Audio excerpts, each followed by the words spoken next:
Welcome to Vlogmas Day 4. I'm really getting started to used to being started. Wait, wow, I really messed that up. I'm getting used to doing live streams now. This is day 4 for me. So, I mean, I've done live streams before, but 4 days in a row. So, welcome to Vlogmas Day 4. Today, we're going to be talking a little bit about getting your own.com and why that's important for podcasting.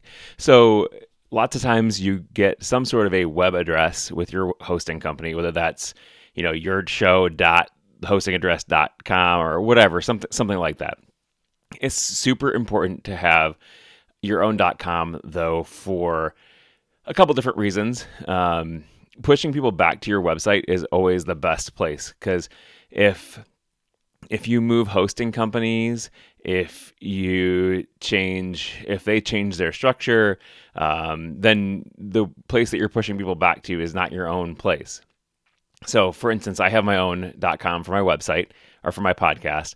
And the reason I do that is because for me, every time I share an episode, I always share the episode link from my podcast to my website. So, for me, I'm actually creating my own RSS feed. I'm kind of advanced in that. So my RSS feed lives at my own.com. However, for me, what I do, I got a happy Vlogmas. So thanks, Facebook user, for, I don't know who you are, I can't see, but thanks for the happy Vlogmas. So for me, what I do is I push people back down to every episode has a page on my website. And so anytime I share an episode of my website or my podcast, I force them down to my website.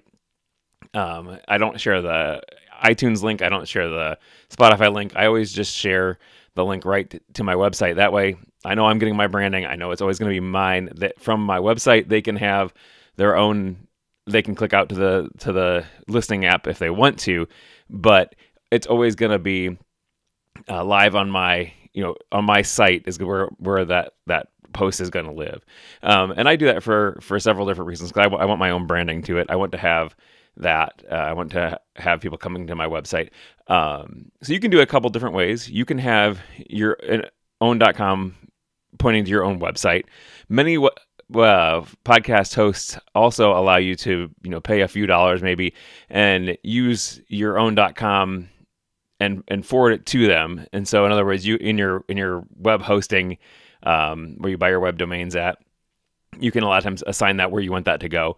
And so a lot of times web host or podcast hosts will allow you to put that in their information in, so that when you're typing in whatever.com, it's actually going to go out to their site, their servers, but then you have a host, it's right there.